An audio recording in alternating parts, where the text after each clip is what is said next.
మీకు సమర్పిస్తున్నవారు Lakshmi Nilayam gated community apartment Shyamalanagar extension 11th line Guntur. నమస్కారం. సిటీ న్యూస్ కి స్వాగతం. ముందుగా వార్తల్లోని ముఖ్యాంశాలు. బ్యాంకర్లతో సమన్వయం చేసుకుని సైబర్ నేరాలను అరికట్టాలి. అధికారులకు సీఎం చంద్రబాబు ఆదేశం.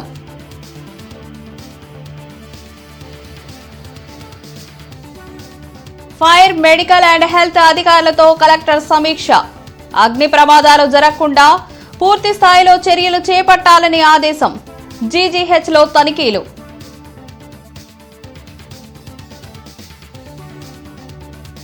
నగరంలో పర్యటించిన కమిషనర్ మయూర్ అశోక్. నిర్మాణ వ్యర్థాలను కాంట్రాక్టరే తొలగించాలని స్పష్టం. బ్యాంకర్లతో సమన్వయం చేసుకుని సైబర్ నేరాలను అరికట్టేలా చర్యలు చేపట్టాలని అధికారులను ముఖ్యమంత్రి చంద్రబాబు ఆదేశించారు. సైబర్ నేరాల్లో తక్షణ స్పందన, ఏపీలో నియంత్రణ వ్యవస్థపై సచివాలయంలో ముఖ్యమంత్రి చంద్రబాబు సమీక్షించారు. ఇతరుల బ్యాంకు ఖాతాలను సైబర్ నేరగాళ్లు వినియోగించకుండా చేపట్టాల్సిన చర్యలు, golden hour, AP cyber policy తదితర అంశాలపై సమాలోచన చేశారు. సిఐడి సైబర్ క్రైమ్ విభాగం బ్యాంకర్లతో కలిసి 116 కోట్ల పైచిలుకు మొత్తాన్ని సైబర్ నేరగాళ్ల బారిన పడకుండా కాపాడగలిగామని అధికారులు సీఎంకు వివరించారు. కలెక్టర్ సాయికాంత్ వర్మ జీజీహెచ్ ని తనిఖీ చేసి ప్రమాద ఘటనపై ఆరా తీశారు. సిబ్బంది అందరూ అప్రమత్తంగా ఉండాలన్నారు. అగ్నిమాపక సిబ్బంది పూర్తి స్థాయిలో పనిచేసే విధంగా చర్యలు చేపట్టాలని ఆదేశించారు. అన్ని ప్రభుత్వ, ప్రైవేటు ఆసుపత్రులు, ప్రభుత్వ కార్యాలయాల్లో ఫైర్ ఆడిట్ నిర్వహించాలన్నారు. వేసవి నేపథ్యంలో అగ్నిమాపక శాఖ, వైద్య ఆరోగ్య శాఖ అధికారులతో కలెక్టర్ సాయికాంత్ వర్మ కలెక్టరేట్లో సమీక్ష నిర్వహించారు.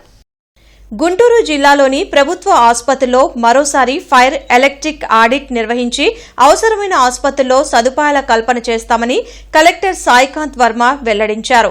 పాత విద్యుత్ సరఫరా వ్యవస్థకు కొత్త పరికరాలు తోడు కావడంతో షార్ట్ సర్క్యూట్ జరుగుతున్నాయని చెప్పారు. రానున్న 15 రోజుల్లో ప్రభుత్వ ఆసుపత్రుల్లో అగ్ని ప్రమాదాలు జరగకుండా పూర్తిస్థాయి చర్యలు చేపడతామని అన్నారు.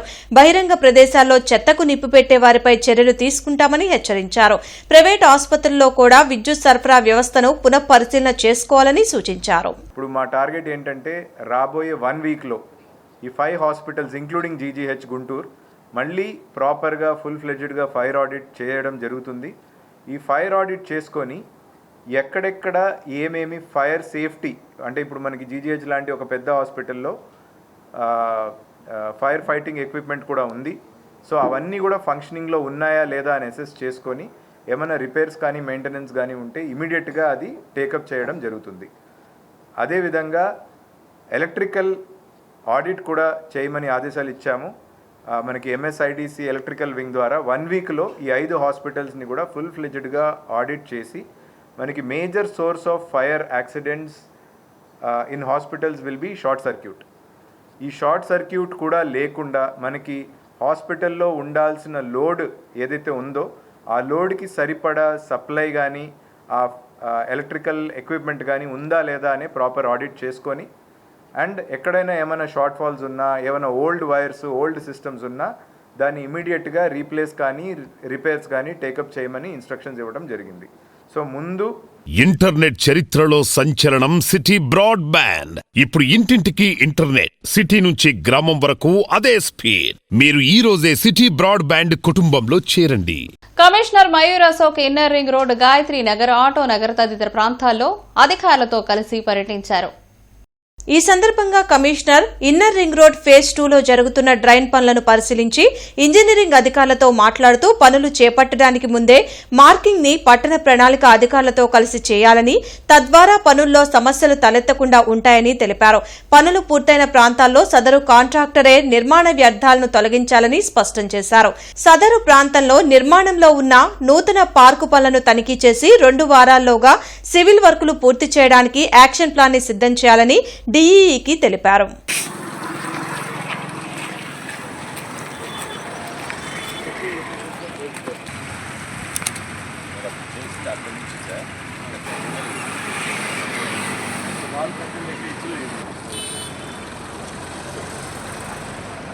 20 రోజుల విరామం తర్వాత 4 లైన్ల శంకర విలాస్ బ్రిడ్జి నిర్మాణం పనులు మరలా మొదలయ్యాయి.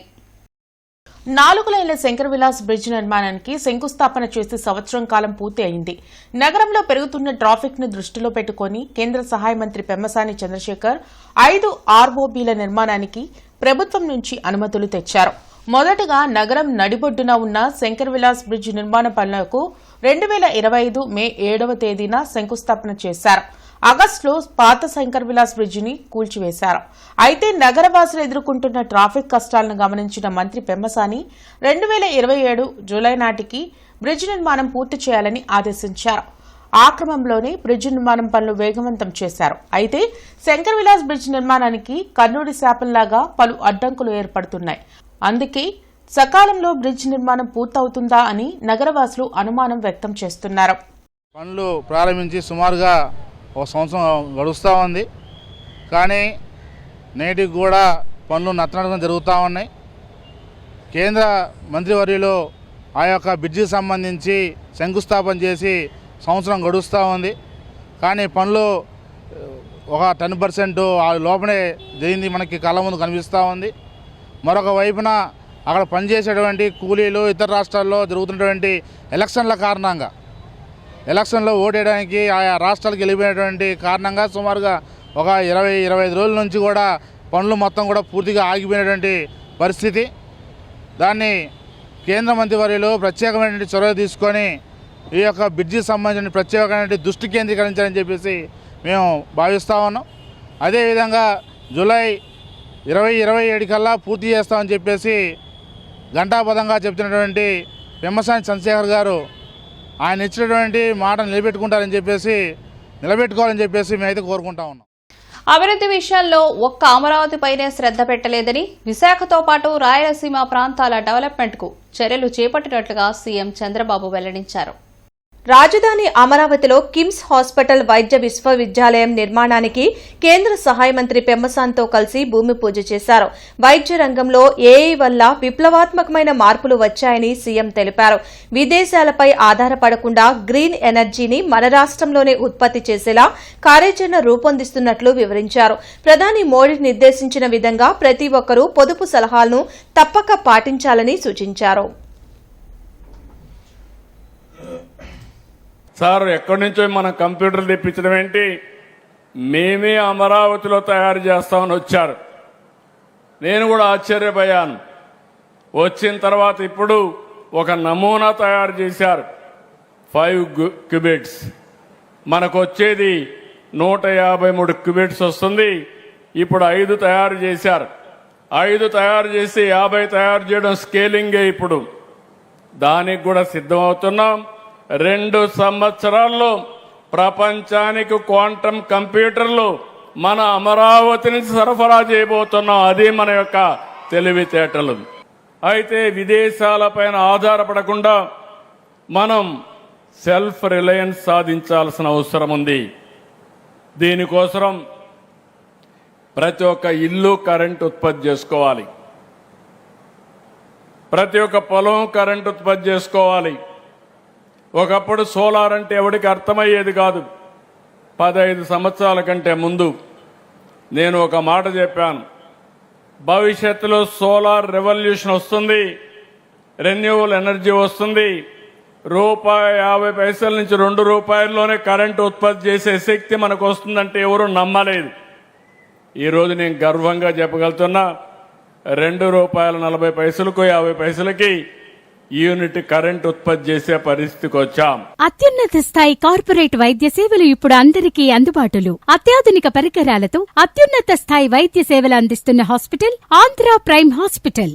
చంద్రబాబు దుబారా ఖర్చులతో రాష్ట్రం అతలాకుతలమవుతోందని మాజీ మంత్రి సాకే శైలజానాథ్ విమర్శించారు. తాడేపల్లిలోని వైసీపీ కేంద్ర కార్యాలయంలో మాజీ మంత్రి సాకే శైలజానాథ్ మీడియాతో మాట్లాడారు. చంద్రబాబు దుబారా ఖర్చుల్ని తగ్గించడం, అమరావతి నిర్మాణం నుండే మొదలు పెట్టాలని సూచించారు. కొత్త అసెంబ్లీ, హైకోర్టు, అసెంబ్లీలను కట్టడం విరమించుకుని ఉన్న వాటినే కొనసాగించాలన్నారు. చంద్రబాబు, పవన్ కళ్యాణ్, లోకేష్లు 3 ప్రత్యేక విమానాల్లో తిరిగే కన్నా ఒక్కదాంట్లోనే వెళితే ప్రజల సొమ్ము దుబారా కాకుండా అరికట్టవచ్చని పేర్కొన్నారు. ఈ రోజున అత్యంత దుబారా విషయంగా రాష్ట్ర ప్రజలు ప్రత్యేకించి రాయలసీమ ప్రజలు ఒకటి రెండు విషయాలను భావిస్తా ఉన్నారు. ఒకటి, మీ యొక్క దేవతల రాజధాని అమరావతి. దేవతలకైతే సరిపోయిందేమో, మనుషులం కదా, మనుషులు ప్రజలను రాజధానిని కట్టుకోవాల్సిన అవసరం ఉంది. అయా చంద్రబాబు నాయుడు గారు ఈ దేశంలోనే ఇంక్లూడింగ్ పార్లమెంటు భవనం కట్టినా, పక్కన ఉన్న తెలంగాణ సెక్రటేరియట్ కట్టినా 1000 కోట్లలోగా కట్టారు. చివరికి పార్లమెంటు భవనానికి కూడా 4-5 వేల కంటే ఎక్కువ ఖర్చు కాలే స్క్వేర్ ఫీట్ కి. మీ దగ్గర 12,000 నుంచి 14,000 రూపాయలు చదరపడుకు ఖర్చు పెడతా ఉన్నారు. దీన్ని దుబారా అంటారా, లేకపోతే దాచిపెట్టుకోవడం జాగ్రత్తగా ఉండమంటారా? మీరే చెప్పాలి. నీట్ పరీక్షలు రాసిన 20 లక్షల మంది విద్యార్థుల జీవితాలతో మోదీ ప్రభుత్వం చెలగాటమాడుతోందని ఎన్ఎస్యుఐ నాయకులు కరీం ధ్వజమెత్తారు. రాజస్థాన్లో నీట్ పేపర్ లీక్ అవడంతో విద్యార్థులు అయోమయానికి గురయ్యారని ఎన్ఎస్యుఐ కోఆర్డినేటర్ కరీం ఆవేదన వ్యక్తం చేశారు. ఈ సందర్భంగా హిందూ కాలేజ్ కూడల్లో విద్యార్థులతో నిరసన ర్యాలీ నిర్వహించి మానవాహారం ఏర్పాటు చేశారు. ఈ సందర్భంగా కరీం మీడియాతో మాట్లాడుతూ, ప్రతి ఏటా నీట్ పరీక్ష పేపర్ లీక్ అవ్వడం, రీ ఎగ్జామ్ పెట్టడం కేంద్ర ప్రభుత్వానికి పరిపాటిగా మారిపోయిందని మండిపడ్డారు. నీట్ పరీక్షలు నిర్వహించే ఎన్టీఏ ఏజెన్సీని వెంటనే రద్దు చేసి బాధ్యులపై కఠినమైన చర్యలు తీసుకోవాలని డిమాండ్ చేశారు. ఈ కార్యక్రమంలో ఎన్ఎస్యుఏ నాయకులు, విద్యార్థులు పాల్గొన్నారు. ఈ భారతదేశంలో నీట్ పరీక్షల్లో 22 లక్షల మంది విద్యార్థులు పరీక్షలకు హాజరు రాసి బయటికి వచ్చిన తర్వాత నీట్ పరీక్ష పేపర్లు లీకేజ్ అయినాయి అంటే ఇప్పుడు దాకా ప్రధానమంత్రిగా ఉన్న నరేంద్ర మోడీ గారు ఎటువంటి మాట కూడా మాట్లాడకపోవడం నిజంగా బాధాకరమైనటువంటి విషయంగా భావిస్తూ ఉన్నాం. ఇదేదో మొదటిసారి జరిగినటువంటి పరిస్థితి కాదు. బీజేపీ ప్రభుత్వం అధికారంలో ఉన్నప్పటి నుంచి ఇప్పటి వరకు కూడా 89 సార్లు నీట్ పరీక్షా పేపర్లు లీకేజ్ అయినటువంటి పరిస్థితి. దాని తర్వాత ఎన్టీఏ సంస్థ తిరిగి 48 సార్లు రీ ఎగ్జామ్ని కండక్ట్ చేసినటువంటి పరిస్థితి. ఎందుకు నీట్లోనే అవకతవకలు జరిగేటటువంటి ప్రయత్నం జరుగుతూ ఉంది. పెదకాకాని జాతీయ రహదారిపై రోడ్డు ప్రమాదం జరిగింది. పల్లాలమ్మ గుడి వద్ద పసుపు కొమ్ముల లోడుతో వెళ్తున్న లారీ తెల్లవారుజామున బోల్తా కొట్టింది. నిద్రమత్తులో ఉన్న డ్రైవర్ డివైడర్ను ఢీకొట్టి 2 విద్యుత్ స్తంభాలను ఢీకొట్టడంతో లారీ బోల్తా పడింది. డ్రైవర్కు తీవ్ర గాయాలు కాగా ప్రభుత్వ ఆసుపత్రికి తరలించారు. కడప నుండి విజయవాడ వెళ్తుండగా ఈ ప్రమాదం జరిగినట్లు తెలుస్తోంది. పసుపు కొమ్ముల ట్రక్ చెల్లాచెదరు కావడంతో రైతులకు కొంతమేర నష్టం వాటిల్లింది.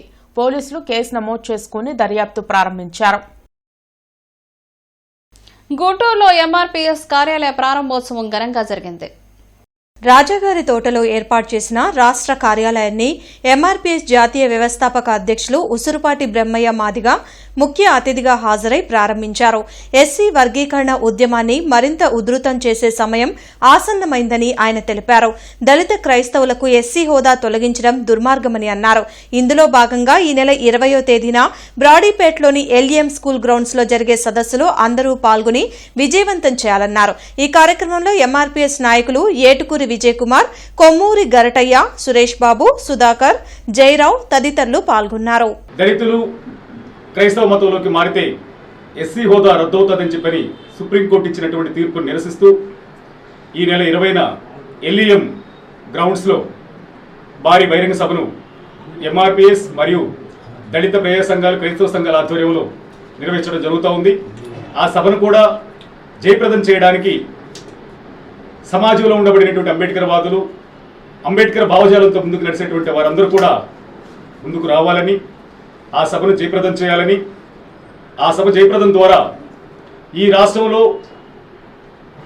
దళిత క్రైస్తవులను కాపాడుకునే బాధ్యత బాబాసాహెబ్ అంబేద్కర్ స్ఫూర్తితో ఉండబడినటువంటి అందరిదిగా భావించాలని చెప్పని మేము కోరుకుంటూ 25 సంవత్సరాలుగా గౌతమి గ్రూప్ ఆఫ్ ఇన్స్టిట్యూషన్స్ వారిచే నడపబడుతున్న సంస్థ. స్థాపించిన మొదటి సంవత్సరం నుండి 95% ఫలితాలు సాధిస్తున్న విద్యా సంస్థ Shri Gautami degree and PG college. Kurnool YCP యువజన విభాగం అధ్యక్షులు బాలు ఆత్మహత్యకు కారకులపై వెంటనే చర్యలు తీసుకోవాలని గుంటూరు యువజన విభాగం నేతలు ఆందోళన వ్యక్తం చేశారు. లాడ్జి సెంటర్లోని అంబేద్కర్ విగ్రహం వద్ద జరిగిన నిరసన కార్యక్రమంలో జిల్లా యువజన విభాగం అధ్యక్షులు ఆళ్ల ఉత్తేజ్ రెడ్డి, ఎర్రెడ్ల వెంకటేష్ రెడ్డి మీడియాతో మాట్లాడారు. కర్నూలుకు చెందిన యువకుడు బాలుపై పోలీసులు అక్రమ కేసులు బనాయించి వేధించారని మండిపడ్డారు. ఈ క్రమంలోనే బాలుని జిల్లా బహిష్కరణ చేశారని, కేసు వాయిదా ఉండటంతో కర్నూలుకి బాలు వచ్చారని తెలిపారు. అయితే ఆయన్ను అరెస్టు చేసేందుకు వచ్చిన పోలీసులు తన కుటుంబ సభ్యులపై అనుచితంగా ప్రవర్తించడంతో బాలు ఆత్మహత్య పాల్పడ్డారని చెప్పారు. ఈ కార్యక్రమంలో కానూరి శశిధర్, దూపాటి అనిల్, జగన్, గోపిరెడ్డి, రామకృష్ణ తదితరులు పాల్గొన్నారు. అసలు ఎందుకు అరెస్ట్ చేస్తున్నారో తెలియదు. ఒక నోటీస్ లేదు, ఏం లేదు. వచ్చేసి వాళ్ళ ఇంట్లో వాళ్ళని భయభ్రాంతులకు గురి చేసి అతన్ని బెదిరించి అతన్ని అరెస్ట్ చేసే ప్రయత్నంలో అతని సంవత్సర కాలం నుంచి 2 సంవత్సరాల కాలం నుంచి పోలీసులు ఏ విధంగా ఇబ్బంది పెడుతున్నారు అనే దానికి అతను ఈరోజు తట్టుకోలేని పరిస్థితికి వచ్చి, అతను ఏమీ చేయలేని పరిస్థితికి వచ్చి అతను మనస్తాపానికి గురై చివరికి ఆత్మహత్యా ప్రయత్నం చేసుకునే పరిస్థితికి ఈ కూటమి ప్రభుత్వం మా యువకుల్ని తీసుకొస్తా ఉంది. ఇదే వైఖరి కనుక పోలీసులు కానీ ప్రభుత్వం కానీ ఇదే వైఖరి కొనసాగిస్తే యువజన విభాగం చూస్తూ ఊరుకోదు. వైఎస్ఆర్ కాంగ్రెస్ పార్టీ అసలు ఊరుకోదు. 2029లో దీనికి ఖచ్చితంగా జగన్మోహన్ రెడ్డి గారు సమాధానం చెప్పి తీరుతారు. శ్రీ సిద్ధేశ్వర పీఠపాలిత ఓంకార క్షేత్రంలో పీఠాధిపతులు శ్రీ సిద్ధేశ్వరానంద భారతీ స్వామివారి ఆధ్వర్యంలో ప్రత్యేక పూజలు నిర్వహించారు. బ్రాడీపేటలోని శ్రీ సిద్ధేశ్వరి పీఠపాలిత ఓంకార క్షేత్రానికి పీఠాధిపతులు శ్రీ సిద్ధేశ్వరానంద భారతీ స్వామి, ఉత్తరాధికారులు శ్రీ దత్తేశ్వరానంద భారతీ స్వామి వార్లు విచ్చేశారని అర్చకులు బుజ్జి తెలిపారు. ఈ సందర్భంగా వారు సంచార పీఠానికి ప్రత్యేక అభిషేకాలు, పూజలు నిర్వహించారని చెప్పారు. ఈ కార్యక్రమంలో భక్తులు పెద్ద సంఖ్యలో పాల్గొన్నారని అర్చకులు బుజ్జి తెలిపారు. తర్వాత ఉత్తర పీఠాధిపతి శ్రీ దత్తేశ్వరానంద స్వామివారు ఇవాళ రోజున ఓంకార క్షేత్రానికి విచ్చేశారు. స్వామివారి సేవలో ఈ క్షేత్రము అందరూ భక్తులు తరించుతున్నారు. స్వామివారి సేవలో స్వామివారి సాయంత్రం సంధ్యా సమయానికి దేవాలయానికి విచ్చేసి స్వామివారి యొక్క దేవతా సంచారపీఠం అని ఉంటుంది. ఆ సంచారపీఠం వచ్చింది మన దేవాలయానికి వచ్చి స్వామివారి ఆ సంచారపీఠంలో ఉన్న దేవతామూర్తులందరికీ అభిషేకము, అర్చన, పూజా కార్యక్రమాలు చేస్తున్నారు.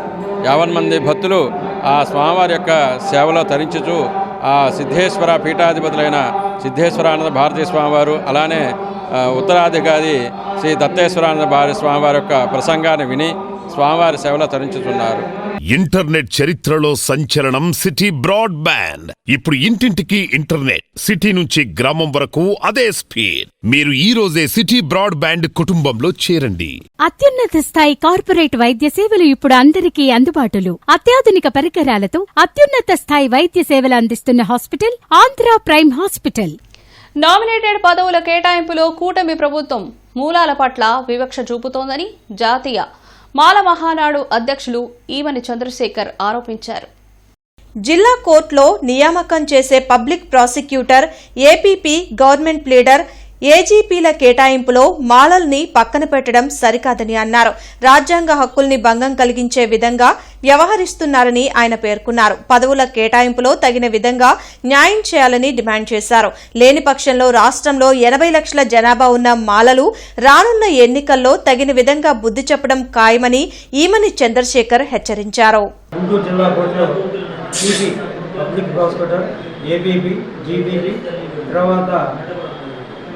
పీపీలు నియామకంలో ఏజీపీలు 2, కమ్మలకు 2 ఇచ్చారు, బీసీలకు 2 ఇచ్చారు, కాపులకు 3 ఇచ్చారు, మాదిగలకు 1 ఇచ్చారు. మరి మాలలకు అన్యాయం జరుగుతూ ఉంది. మరి ఏబీపీగా ఉన్నటువంటి జిల్లాలో గుంటూరు కోర్టులో ఉన్నటువంటి న్యాయవాదులు ఎంతోమంది మాలలో ఉన్నారు.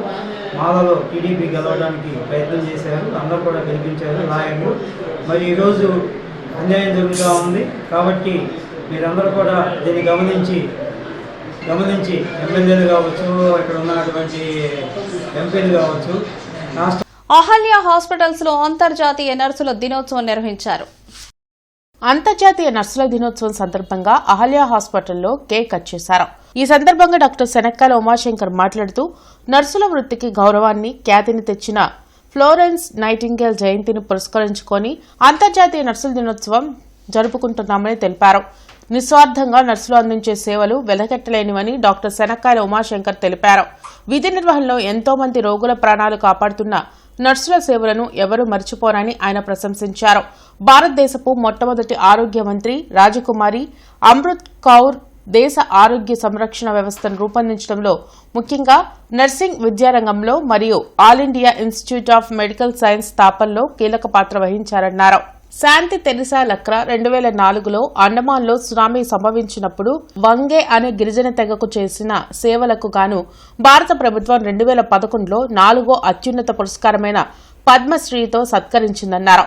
ప్రజల ఆరోగ్య సంరక్షణలో నర్సులు కృషి సేవ అమోఘమని కొనియాడారు. అనంతరం డాక్టర్ శనక్కాయల రాజకుమారి మాట్లాడుతూ, పేషెంట్లను సొంత మనిషిలా చూసుకుంటూ అవసరమైన చికిత్సలో ఆసరాగా నిలుస్తున్న నర్సులు చిరునవ్వుతో మానవత్వంతో సేవలందించే ప్రతి నర్సుకి హృదయపూర్వక శుభాకాంక్షలు తెలిపారు. ఈ కార్యక్రమంలో డాక్టర్ శనక్కాయల గౌరీశంకర్, కృష్ణారావు, డాక్టర్ శనక్కాయల అరుణ, డాక్టర్ శనక్కాయల రాజకుమారి, డాక్టర్ ప్రియాంక, డాక్టర్ కరీమా మరియు అహల్య హాస్పిటల్ నర్సులు ఈ కార్యక్రమంలో పాల్గొన్నారు. డాక్టర్ అంటే మందిస్తాం, చికిత్స చేస్తాం, కానీ నర్సే ధైర్యం ఇస్తుంది. అందుకనే ఈరోజు ఎంతో గొప్ప దినం అని మనం సెలబ్రేట్ చేస్తాం. ఈరోజు ఇంకోటి అందరికీ తెలుసు, ప్రపంచంలోనే ఈ నర్సింగ్ డేకి ప్రాముఖ్యత ఇచ్చి అలాగే మార్గదర్శకురాలు ఫ్లోరెన్స్ నైటింగేల్ ఈరోజు మనం అందరం స్మరించుకోవాలి. ఫ్లోరెన్స్ నైటింగేల్ ఆ రోజు యుద్ధ భూమిలో ఎంతోమంది గాయపడిన సైనికులకి సేవ చేశారు. రాత్రి పగలు అనేది లేకుండా తన చేతిలో ఆ దీపం పట్టుకుని తిరుగుతూ ఉండటం వల్లనే ఆవిని లేడీ విత్ ల్యాంప్ అని పిలిచారు. అందరికీ తెలుసు, ప్రతి నర్సుకి ఫస్ట్ చెప్పేది కూడా నర్స్ అంటే ఫ్లోరెన్స్ నైటింగేల్ లాగా పని చేయాలి అని చెప్పారు. మాకు వదిలేయండి అని మీరు అంటుంటారు, మాకు వదిలేయండి మేడం మేము చూస్తుంటాం పర్వాలేదంటారు. అంటే ఆ భరోసా, ఆ ధైర్యం, ఒక సింహంలాగా మీరు అక్కడ నుంచుంటే మిగతా వాళ్ళందరూ ధైర్యంగా ఉండగలుగుతారు. సింహం ఉందనుకోండి, అడవికి రాజు, ఇంకెవ్వరు మాట్లాడరు. అట్లా మీరు ఒక సింహం పొజిషన్ తీసుకోగలిగిన సత్తా, కెపాసిటీ ఎవరికి ఉండాలి చెప్పాలి? మీరు ఎవరికి ఉండాలి? నర్సింగ్ కెపాసిటీ మీకు ఉండాలి. కేవలం 2 సెలైన్లు, ఒక ఇంజెక్షన్ కాకుండా లేటెస్ట్ అంతర్జాతీయంగా అమెరికాలో ఎలా అయితే పోటీ పడుతున్నారో చంద్రబాబు నాయుడు గారు అదే చెప్పారు, ఇక్కడ నేను పోటీ పడాలి, P4 ఇనిషియేటివ్ పెట్టాను, నాతో పాటు ప్రపంచంలో ఈ పావర్టీ అనేది ఎక్కడ ఉండకూడదు మన ఆంధ్రప్రదేశ్లో అని చెప్పి ఆయన చేస్తున్న పనికి మనం అందరం సహాయపడాలి. 25 సంవత్సరాలుగా గౌతమి గ్రూప్ ఆఫ్ ఇన్స్టిట్యూషన్స్ వారిచే నడపబడుతున్న సంస్థ. స్థాపించిన మొదటి సంవత్సరం నుండి 95% ఫలితాలు సాధిస్తున్న విద్యా సంస్థ Shri Gautami degree and PG college. JKC college road garden హాల్లో కేఎస్ఆర్ నేతాజీ మిత్రమండలి తరఫున గవర్నమెంట్ స్కూల్లో చదివిన పేద ప్రతిభ కలిగిన వివిధ విద్యార్థులకు 10th క్లాసులో 94% సాధించిన ఎస్టీ మహ్మద్ ఇమ్రాన్ కు మరియు 97% మార్కులు సాధించిన టి సత్యప్రకాష్ ను సత్కరించి స్కాలర్షిప్లు ఇవ్వడం జరిగింది. ఈ కార్యక్రమంకు ముఖ్య అతిథిగా తెలుగుదేశం పార్టీ నాయకులు ఉగ్గిరాల సీతారామయ్య, ప్రత్యేక అతిథిగా chamber of commerce president Elchuri Venkateswarlu, విశిష్ట అతిథులుగా ఎక్స్ మిర్చ్ యార్డ్ డైరెక్టర్ ప్రగతి వెంకటేశ్వరరావు, కేఎస్ఆర్ నేతాజీ మిత్రమండలి ఆత్మీయ సహకార వైస్ చైర్మన్ పావులూరి చిన్న సుబ్బారావు, మిత్రమండలి డైరెక్టర్లు పిడికిటి శ్రీనివాస్, శివాజీ, జాస్తి చంద్రశేఖర్ తదితరులు పాల్గొన్నారు. కార్యక్రమంలో పెద్దలు మాట్లాడుతూ, చదువును కష్టంతో కాకుండా ఇష్టంతో చదవాలి అని, మీరు ఇంజనీర్లుగా ఐఏఎస్, ఐపీఎస్, డాక్టర్లు చదివితే నేటి సమాజంలో ఉన్నత స్థానంలో ఉండగలరని, నేటి సమాజంలో కేఎస్ఆర్ లాంటి సంఘ సంస్కర్తలు, మంచి మనుషులు నేటి సమాజంలో సహాయ సహకారాలు అందించేవారు ఉన్నారని, ఇలాంటి మంచి మనుషులు సమాజానికి అవసరమని అన్నారు. చైర్మన్ కేఎస్ఆర్ మాట్లాడుతూ, నేతాజీ మిత్రమండలి తరఫున సమాజానికి విద్య, వైద్య రంగాలకు అనేకమైన సేవా కార్యక్రమాలు అందిస్తున్నామని తెలిపారు. ప్రగతి వెంకటేశ్వరరావు గారు మరియు జిల్లా అసోసియేషన్ ప్రెసిడెంట్గా చేసిన వ్యక్తి, ప్రజెంట్ ఇప్పుడు నేతాజీ మిత్ర మండలిలో సహకార చైర్మన్గా పనిచేస్తున్నారు. ఆయన కూడా 2 మాటలు మాట్లాడాల్సిందిగా కూర్చున్నారు. నేతాజీ మిత్ర మండలి చైర్మన్ కొమ్మాలపాటి శ్రీనివాసరావు స్పాన్సర్ చేసే కార్యక్రమానికి పాల్గొని నిత్యము మరి అనేక గ్రామాల్లో ఎట్లా స్కూల్ పిల్లలకు పుస్తకాలు ఇవ్వటం కానివ్వండి, మరి స్కాలర్షిప్లు కానీ, మరి ఎట్లే వృద్ధాశ్రమం మేము శ్రీశాన్పేటను తీసుకెళ్ళాడు. అక్కడ ఎల్ఈడి టీవీ బహుకరణ చేయటం, కొంత పండు బహుకరణ చేయటం, అలాగే పొనుగు కూడా అని చెప్పి అక్కడ దేవాలయం ఏర్పడతారు. ప్రాడిపేట 5వ లైను 17వ అడ్డరోడ్డులోని శ్రీ బడబానల ప్రతాప వీరాంజనేయ స్వామివారి ఆలయంలో హనుమత్ జయంతి వేడుకలు ఘనంగా జరిగాయి. ఈ సందర్భంగా మహాన్యాసపూర్వక మనసుక్త విధానైన రుద్రాభిషేకం, మధ్యాహ్నం అన్నప్రసాద వితరణ, సాయంత్రం సుందరకాండ ప్రవచనం జరిగినట్లు ఆలయ ప్రెసిడెంట్ శ్రీ పన్నాల విశ్వనాథం తెలిపారు. సాయంత్రం 5 గంటల నుంచి 6 గంటల వరకు హనుమాన్ చాలీస పారాయణం, 6 గంటల నుంచి 7 గంటలన్నర వరకు సుందరకాండ ప్రవచనం జరిగినట్లు ఆలయ ప్రెసిడెంట్ శ్రీ పన్నాల విశ్వనాథం తెలిపారు. బాపట్లకు చెందిన నందనవనం శ్రీనివాస్ చెప్పిన సుందరకాండ ప్రవచనం భక్తులను విశేషంగా అలరించింది. ఆయుర్ద అగ్నే హవిషోదశాన హృత ప్రతీక హృదయో నిరేధి హృతం దయిత్వా మధుచారుగవ్యం పితేవ పుత్రం విరక్షతా దివో మయి మేధాం మయి ప్రజాం మయజ్ఞస్తేజో దధాతు మయి మేధాం మయి ప్రజాం మయీంద్ర ఇంద్రియం దధాతు మయి మేధాం మయి ప్రజాం మయి సూర్యో. ఇవి నాటి వార్తలు. నమస్కారం. సిటీ న్యూస్ ని మీకు సమర్పించిన వారు Lakshmi Nilayam, gated community apartment, Shyamalanagar extension 11th line, Guntur.